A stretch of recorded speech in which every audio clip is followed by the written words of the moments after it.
Ну, პარასკევს მცხეთის რაიონული სასამართლოს მოსამართლე მაია ოშხარელმა გამოიტანა განაჩენი ამ 6 პირის მიმართ, რომლებიც ბრალდებულები იყვნენ ძალადობრივი ქმედების ორგანიზებაში და ამ ჯგუფური ძალადობრივი ქმედების ორგანიზებაში და ამ ჯგუფური ქმედების მონაწილეობაში, რაც მიგვაჩნია, რომ არის ძალიან უსამართლო გადაწყვეტილება, მე ვიტყოდი პირდაპირ, რომ ეს არის სამარცხვინო გადაწყვეტილება, რომელიც მიიღო მოსამართლემ და ფაქტიურად ამ განაჩენით დადასტურდა, რომ ამ საქმეზე განაჩენი იყო გამოტანილი თავიდანვე, გადაწყვეტილი იყო ყველაფერი, რასაც მიანიშნებდა პირდაპირ სასამართლოს მოქმედებები, მათი ურთიერთშეთანხმებული მოქმედებები პროკურატურასთან, თუნდაც მტკიცებულებების დასაშვებობის ნაწილში, თუნდაც ნებისმიერი გადაწყვეტილების მიღების ნაწილში, როცა სასამართლო არათანაბარ პირობებში გვაყენებდა ადვოკატებს, მტკიცებულებების დასაშვებასთან დაკავშირებით დასაშვება ცნობდა იმ მტკიცებულებებს, რომლებიც მართლა არ იყო დასაშვები და ზუსტად ანალოგიურ სიტუაციაში, როდესაც დაცვამ წარადგინა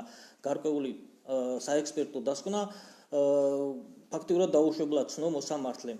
ანუ თავიდანვე მოსამართლე, როდესაც ჩვენ ვაპროტესტებდით გარკვეულ სასამართლოს უკანონო მოქმედებებს, გარკვეულ საკითხებთან დაკავშირებით, ქალბატონი მაია ოშხერელი სისტემატიურად გვახსენებდა, რომ არსებობდა 3 ინსტანცია, რაც პირდაპირ იყო მიმანიშნებელი იმისა, რომ ჩვენ ბრძოლა მოგვიწევდა 3 ინსტანციაში. შესაბამისად, მოსალოდნელი იყო, რომ ეს იქნებოდა გამამტყუნებელი განაჩენი, თუმცა ჩვენ ადვოკატები მაინც ვიტოვებდით იმ რაღაცა მცირე იმედს, იქიდან გამომდინარე, რომ საქმე ეხებოდა არასრულ წრონებს და მაინც იმედი ჰქონდა, რომ მოსამართლე ასე არ დაუნგრევდა ცხოვრებას უსამართლოდ ამ ბიჭებს და რომელიმე მათგანის მიმართ მაინც გაბედავდა, შეწინააღმდეგებოდა პროკურატურას და გამამართლებელ განაჩენს გამოიტანდა, თუნდაც რომელიმე ბრალდებულის მიმართ. თუმცა ჩვენ ვიხილეთ წინასწარ დაწერილი განაჩენი, რაც დაადასტურა ასევე იმ გარემოებამ, რომ მოსამართლემ წინა 4 შაბათს დაამთავრა მთლიანი ამხელამოცულობითი საქმის განხილვა და პარასკევს ფაქტიურად 2 დღეც კი არ დასჭირდა იმისთვის, რომ განაჩენი დაეყენებინა. შესაბამისად, სრულიად ლოგიკურია ის მოსაზრება, რომ განაჩენი წინასწარ დაწერილი იყო, მე არ ვიცი, პროკურატურაში იყო დაწერილი თუ სასამართლოში, თუმცა ნამდვილად ვიცით, რომ დაწერილი იყო და უბრალოდ შესაფერის დროს მოხდა მისი საჯაროდ გამოტანა და გამოცხადება. აი თქვენი სტრატეგია, რას აპირებთ, როგორ აპირებთ, რაც გაქვთ და რა იმედებით?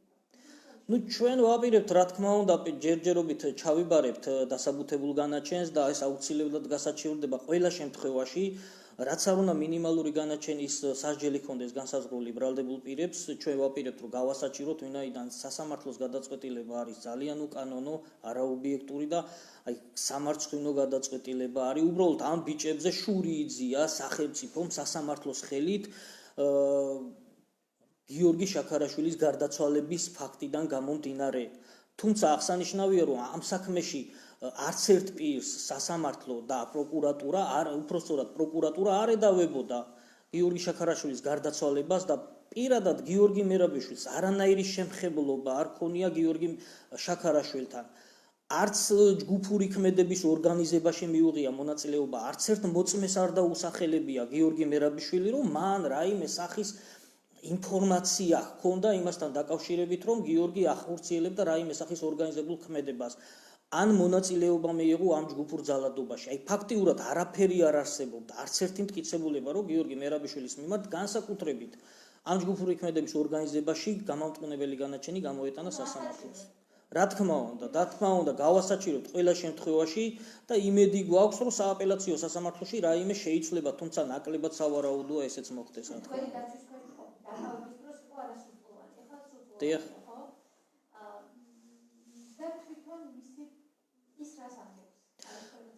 რა თქმა უნდა, თვითონ განაჩენის გამოცხადების შემდეგ მე არ შევხვედრივარ პირადად, თუმცა ჩვენი პოზიცია ისედაც და მისი პოზიცია იყო ის, რომ იგი არ აღიარებდა დანაშაულს, ბრალდებას უпростоრად და აცხადებდა ჩვენთან საუბარშიც, ასევე სასამართლოში, რომ მას არანაირი ძალადობრივი ქმედება არ განუხორციელებია, არანაირი ორგანიზება არ განუხორციელებია და იგი შემთხვევით დარჩა მართლა იმ აგარაკზე, როდესაც გამოვიდა შენობიდან და აღმოაჩინა, რომ არავინ მისი სამეგობროდან იქ აღარ იყო, შემდეგ წამოვიდა ფეხით. აი ეს ჩათვალა პროკურატურამ და სასამართლომ, რომ იგი თითქოს და შეგნებულად დარჩა იმ აგარაკზე, რომ შემდეგ რაღაცა ინფორმაციები გადმოეცა თბილისში წამოსული ახალგაზრდებისთვის.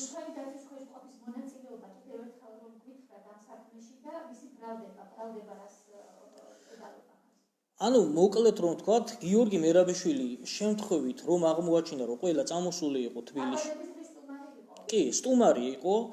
ჩვეულებრივად შიგნით ცეკვავდა, ასე ვთქვათ, ერთობოდა, ცოტა სხვაოდა კიდევაც და რომ გამოვიდა, შიგნით რომ შეთხელდა ხალხი და გამოვიდა, აღმოაჩინა რომ მისი ყველა მეგობარი, თითქმის ყველა მეგობარი წამოსული იყო.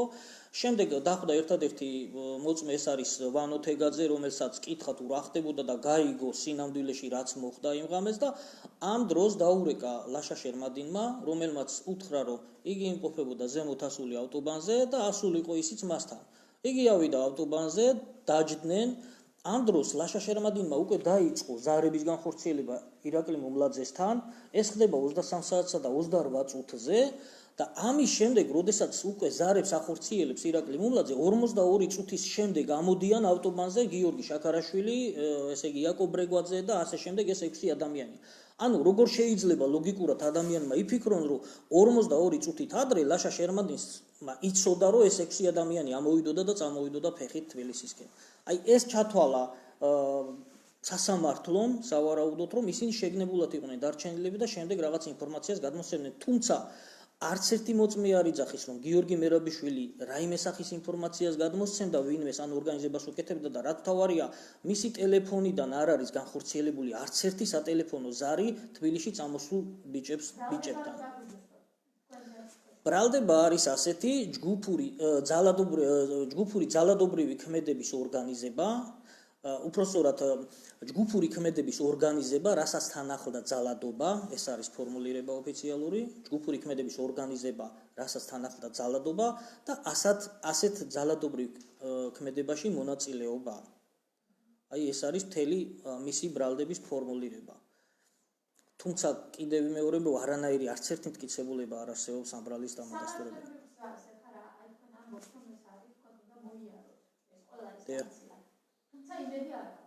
რა თქმა უნდა, რაღაც იმედი შემოგჩენილი გვაქვს, სინამსიმართლე რომ მითხრათ, როგორც პირველი ინსტანციაში ქონდა ის მინიმალური იმედი, რომ მოსამართლე იქნებოდა ობიექტური, თუმცა გამოირიცხა ყველანაირი ამისი ალბათობა. სააპელაციო სასამართლოს იმედი რა თქმა უნდა გვაქვს, თუმცა როგორც პრაქტიკაში ხდება ხოლმე უმეტესად, თითქმის არაფერი არ იცვლება ხოლმე სააპელაციო სასამართლოშიც.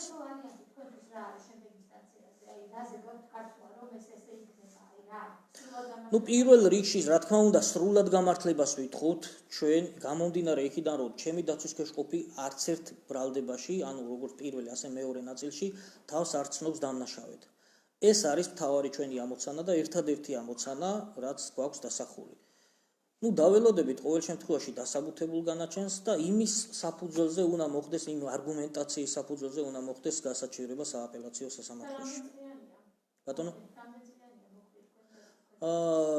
პირველი ნაწილი ეს არის ორგანიზების მუხლი 6-დან 9 წლამდე ვადით არის თავისუფლების აღკვეთა, ხოლო მეორე ნაწილი არის მონაწილეობა ასეთ ძალადობრივ ქმედებაში 4-დან 6 წლის ვადით. ჯამში, როგორც კანონმდებლობა ითვალისწინებს, შთანთქმის პრინციპიდან გამომდინარე 6-დან 9 წლამდე სავარაუდოდ ემუქრება, თუმცა არასრულწლოვანთა მართლმსაჯულების კოდექსი და სისხლისამართლის საპროცესო კოდექსი პირდაპირ ითვალისწინებს განსაზღვრული სასჯელის 1/4-ით შემცირებას ავტომატურად ნებისმიერ განაჩენზე, ანუ რაც გამოვა განაჩენი ავტომატურად აკლდება 1/4, თუმცა ასევე მოსამართლეს შეუძლია თავისი ინიციატივით დანიშნული სასჯელი ჩაუთვალოს პირობითადაც. თუმცა ამ შემთხვევაში მოსამართლეს იმედი ნამდვილად არ გვაქვს, რომ იქნება რაიმე სახით ლოიალური ან ჰუმანური, უბრალოდ პროკურატურიდან რა მითითებაც იქნება, იმას შეასრულებს მოსამართლე.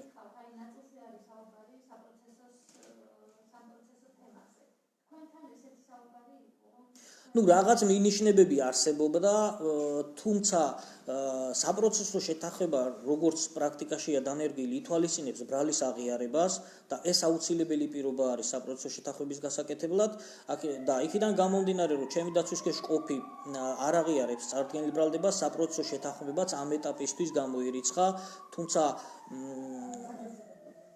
თუმცა შესაძლებელი იყო ფორმალურად მაინც ყოფილიყო საუბარი ამაზე და გაგვიგო პირობა, მაგრამ რა თქმა უნდა იქიდან გამომდინარე, რომ აუცილებელ პირობას წარმოადგენს აღიარება წარდგენილ ბრალდებაში, ეს ყოველ შემთხვევაში საპროცესო შეთანხმება გამოირიცხა ამ ეტაპზე.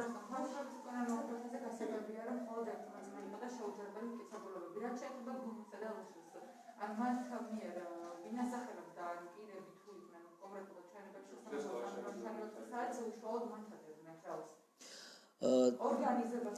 ორგანიზების შემთხვევაში მთელი პასუხისგებლობით ვაცხადებ, მთელი სისხლის სამართლის მასალები შემიძლია წარმოგიდგინოთ, არც ერთმა საქმეში დაკითხულმა მოწმემ 60 მოწმე იყო მთლიანად საქმეში. აქედან 20-მდე იყო, ესე იგი, ბრალდებულები, თვითმხილველები, დაზარალებულები, იგივე შაქარაშვილი, იაკობ ბუდიში შაქარაშვილი არა, იაკობ რეგვაძე, კონსტანტინე ღიბრა, ასე შემდეგ. კონკრეტულად ეს პირებიც კი არასახელებენ გიორგი მერაბიშვილს, რომ გიორგი თითქოს და ახორციელებდა ჯგუფური ქმედების ორგანიზებას, ან ორგანიზებას უწევდა, ან ვინმეს ურეკავდა, ან ვინმეს ავალებდა რაიმე ქმედებას, რომ ვინმეს მიმართ ძალადობა განეხორციელებინა. არც ერთი მოწმე არ ამბობს ამას.